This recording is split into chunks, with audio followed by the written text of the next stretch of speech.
because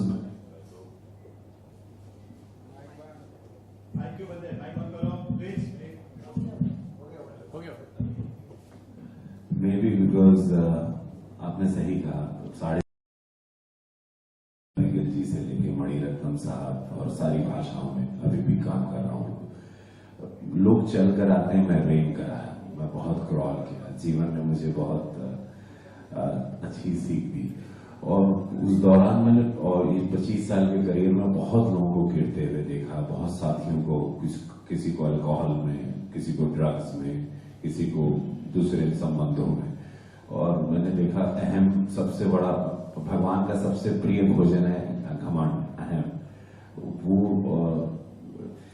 बहुत बचपन से मेहनत करने लगा तो हिम्मत ही नहीं हुई कभी घमंड, और एहसास ही नहीं हुआ कि सुपरस्टार बन गया या पैसे आ गया, दौलत आ गया, शोहरत आ गई।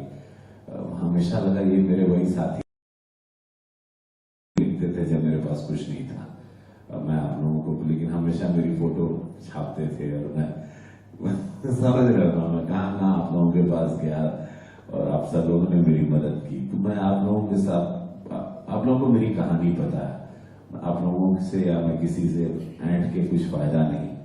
और सारे दोस्तों को देखता हूँ जब मृत्यु होती है तो ऐसे लेट जाते हैं और 150 रुपए का कफन होता है। और मैंने तो एक शूटिंग कर रहा था सनी देओल साहब के साथ, मोहल्ला सेवा आ रही हमारी, तो हम नाव में बैठे हमको बता रहे थे कि एक लाश थी, वहां घाट पे चलते रहते हैं गंगा जी, तो एक लाश को घी से लगा के उसकी अंगूठी लाश के परिवार जोर जोर से खींच रहा था।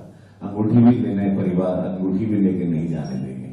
मतलब जब ये सारी सच्चाइयां आपको जीवन की पता है कि सब कुछ, ये फिलॉसफी नहीं, लेकिन मुझे लगता है नॉर्मल रहना चाहिए। रजनीकांत साहब के, मिस्टर बच्चन के साथ जब हमने काम किया, उन्होंने सारे लोग बड़े, जितने मैंने जो भी पेड़ बड़ा होता है, मैंने देखा नीचे सूखे पेड़ हमेशा तने रहते हैं, ये सीख मालूम हो गई। तो घमंड चाह के बगैर एटीट्यूड लाना भी चाहूं तो नहीं ला पाऊंगा, मुश्किल है। इसीलिए इतने रूप धारण कर लेता हूँ हर फिल्मों में, हर रोल में चला जाता हूँ, क्योंकि बहुत हल्का रखता हूँ अपने शरीर को, कोई बोझा नहीं रखता, याद नहीं रखता। शूटिंग करता हूँ, भूल जाता हूँ, हिट होती है, जो भी होता है, अवार्ड्स मिलते हैं, ये अवघड़ एक्टर कहते हैं लोग, तो असर नहीं होता हमको ऐसा लगता है कि आखिरी सांस तक इस देश को डिटेन करना है। तो थैंक यू, आपने ऐसा सवाल कि कहाँ एकदम ले गई आप हमको, धन्यवाद। लेकिन हाँ, बस ऐसे ही हूँ,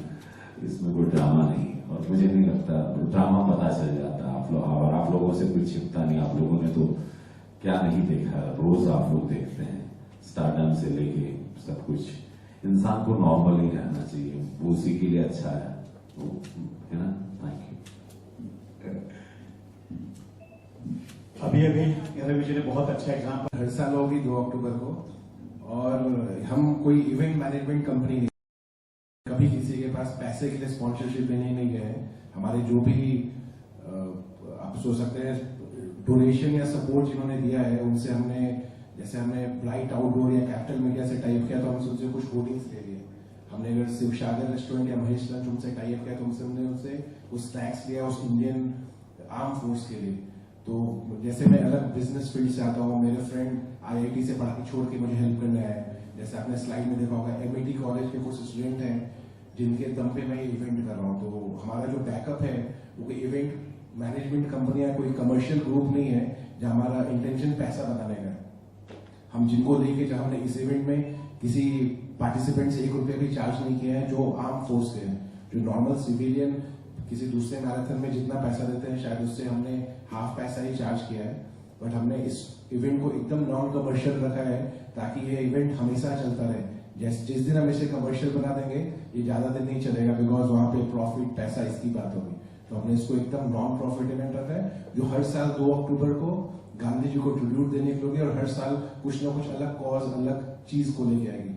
आप मीडिया हर चीज को कवर करते हो, आप हार्दिक पटेल को भी कवर करते हो, आप ओवैसी को भी कवर करते हो, और आप एक अच्छी चीज को भी सपोर्ट करते हो जहाँ पे कोई स्पोर्ट्समैन इंडिया का नाम रोशन करता है, कोई चीज वर्ल्ड रिकॉर्ड बनाती है, कोई मूवी सुपर हिट होती है। तो शायद मीडिया आज 4th पिलर है, वो ही हर चीज बताते हैं। और ये मैराथन एक प्रयास रहेगा हर साल कुछ अलग चीज दिखाने का। जैसे मैंने बोला कि इस साल मैंने इस इवेंट को जापान, भूटान, बहुत सारे एम्बेसीज में हमने उनको पार्टिसिपेट करने के लिए बोला, क्योंकि जो जिनके कारण हम ये कर रहे हैं वो एक नेशनल इंटरनेशनल फिगर थे। गांधी जी बहुत सारे कंट्रीज में गए, बहुत सारे तरीकों, बहुत सारे फॉलोअर उनके ओवर वर्ल्ड है, और हमने सारे देश के एम्बेसीज, एटलीस्ट में बाहर के लोग तो नहीं आ सकते हैं, लेकिन एम्बेसीज में जितने लोग हैं वो शायद यहाँ पे आके इसको और सक्सेसफुल बना सकते हैं। तो इस साल नेपाल के एम्बेसडर ने हमारा रिक्वेस्ट एक्सेप्ट करते हुए गेस्ट ऑफ ऑनर है, और शायद आगे के दिनों में बहुत दूसरे कंट्रीज के लोग आके इसको सपोर्ट और अप्रिशिएट करें। कितने पार्टिसिपेंट्स आने की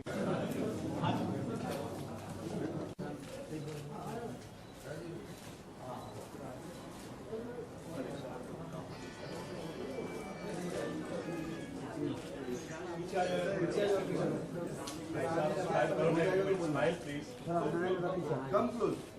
Look center. Sir, यहाँ पे मैं क्या कर? रवि, आ जाओ। अच्छा वो look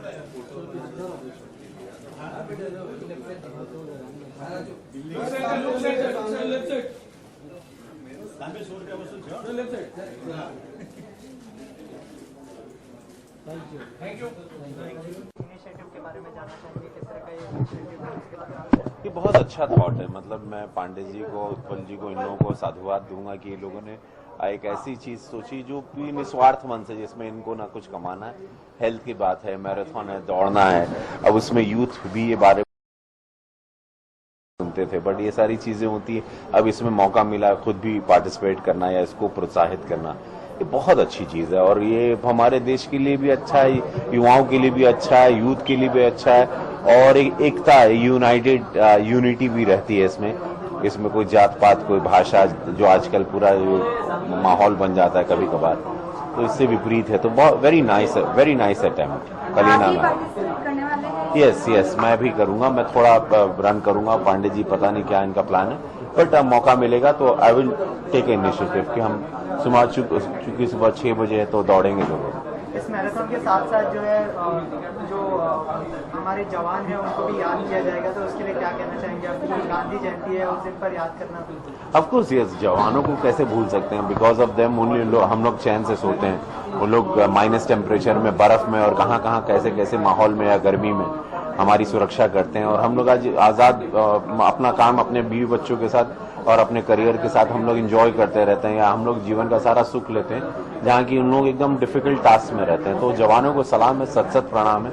और good that Pandey ji call them and we are doing it for them, और उसमें जीतेंगे, उनको पुरस्कार भी मिलेगा। सर, जानना चाहेंगे ये इनिशिएटिव आपके जहन में कैसे आया और किस तरह से सब लोग जुड़े इस इनिशिएटिव? जैसा मैंने सबसे पहले बोला था, मैं खुद दौड़ नहीं सकता हूँ।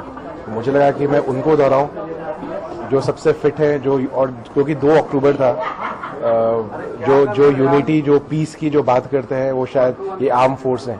शायद आर्म फोर्स को देख के लोग डरते हैं कि ये गोली मार देते हैं या फिर इनसे डर के रहो, बट शायद ये फोर्स के कारण हम प्रोटेक्ट रहते हैं। और तो इसलिए हमने उनको सेलेक्ट किया और हमने सबके पास अप्रोच किया, और उन्होंने उनके रिस्पांस देख के मुझे लगा कि शायद इस मैराथन में सबसे ज्यादा सक्सेसफुल बनाने वाले यही लोग होंगे। तो हमने इन लोगों को अप्रोच किया और ये हमारे पार्टिसिपेंट है, और इसलिए हमने ये किया। रवि सर, आपने मोहल्ला 80 के बारे में बात की है। फिल्म लीक हो चुकी है, ऐसे ही द माउंटेन मैन जो आई थी उनकी नवाज सर की, वो भी लीक हो चुकी है। बहुत सैड हूँ, बहुत दुखी हूँ मैं कि इतनी अच्छी फिल्म, जिसको हम कई लोग कह रहे थे कि 100 करोड़ की लीक में जाएगी, वो वाली फिल्म थी, और वो फिल्म लीक हो गई। तो बहुत दुख है। मैं तो नहीं देखूंगा। मैं जानते हुए भी कि मुझे किसी ने कहा कि यहाँ पर अवेलेबल है फिल्म, मैं तो वो फिल्म नहीं देखूंगा, क्योंकि मैंने बड़ी मेहनत की थी। सनी देओल साहब भी, वो भी डेफिनेटली हर्ट हुए होंगे, डॉक्टर चंद्र प्रकाश भी। बहुत अच्छा सिनेमा, लेकिन मुझे पूरा यकीन है कि सेंसर होने के बाद ये आएगी तो लोग थिएटर में जरूर देखने जाएंगे, हमारे फैंस या हमारे परफॉर्मेंस को चाहने वाले लोग। ये ऐसा सिनेमा कई सालों में एक बार बनता है, तो डेफिनेटली। सर, मैं आपसे सवाल ये है कि अभी आप बता रहे थे कि स्ट्रगल के दिनों में आप मतलब अपना जो स्ट्रगल था उसको भी आप दौड़ना चाह रहे थे। जो आपको मोटिवेट करता था कि मैं कहीं, जैसे आप कहें कि रनिंग करके मैं यहाँ तक पहुंचा, तो क्या चीज थी जो आपको दौड़ने पे मतलब या कह सकते हैं कि मोटिवेट करती थी? बिकॉज मेरे पास कुछ था नहीं, ना गॉडफादर था, ना पैसा था, ना पहचान थी, ना ठीक से मकान था। मैं चौल में रहता था, बांद्रा में। तो मेरे पास मरता क्या ना करता वाला था, या तो और फाइटर हूँ, सुसाइड तो कर नहीं सकता, गांव जा नहीं सकता था, खेत गिरवी था उसको छुड़वाना था, भाइयों बहनों की शादी की जिम्मेदारी थी, तो सर पे बोझा इतना था, तो मेरे पास और कोई अटेम्प्ट ही नहीं, मेरे पास कोई चारा नहीं था। मतलब मैं तो दांत से जमीन खोद दूं वो वाले, मैं इसीलिए अपनी इंडस्ट्री बना दी भोजपुरी हमने उसी सर आपसे रवि सर आपसे जानना चाहूंगा, जैसे पांडे सर ने इस बार मैराथन ऑर्गेनाइज करी, आप मंथली या फिर ईयरली सर के साथ पार्टिसिपेट कर? ऑफकोर्स ये सब लोगों को करना चाहिए, बिकॉज इनके पास सब कुछ है। मुझे लगता है ये इनका कोई स्वार्थ नहीं है। चुनाव में खड़े हो जाओगे वो शायद हो सकता है, लग रहा है मुझे लग रहा है कि नेता बनेंगे, तो शायद वो हो जाएगा, तो it's a good thing, why not. Social cause करते रहिए और आगे बढ़ते रहिए। एक सवाल मेरा इसी से जुड़ा हुआ था, सवाल मेरा आपसे आएगा कि उसके आगे मतलब स्ट्रगल के दिनों में ऐसी कौन सी चीजें या कौन से काम आपने फिल्म के अलावा, फिल्म में जैसे स्ट्रगल कर रहे नहीं मिल रही घर चलाने के लिए कुछ नहीं, मैं अरे राम अभी तुम मतलब मेरे बायोग्राफी बड़ा इमोशनल रुलाएगा क्या? हम बहुत कुछ किया भैया, मैंने वीडियो लाइब्रेरी में भी किया, पढ़ाई भी की, ग्रेजुएशन भी किया, अखबार भी बांटा। मुझे काम से कभी शर्म नहीं है और मैं मेहनत करता रहा जिंदगी में, और आज इसीलिए करोड़ों फैंस हैं मेरे जो एक इंस्पिरेशन, एक मैं अपनी लाइफ का रोल मॉडल मानते हैं हमको, और आज और हमारे जीवन की कहानी जानते हुए सब लोग आगे बढ़ते हैं, और मुझे सब मिलते हैं, और सब भैया आज इन लोग सब जिंदगी में बहुत आगे बढ़े हैं। और एक आखिरी सवाल, 350 फिल्में करूंगा ऐसा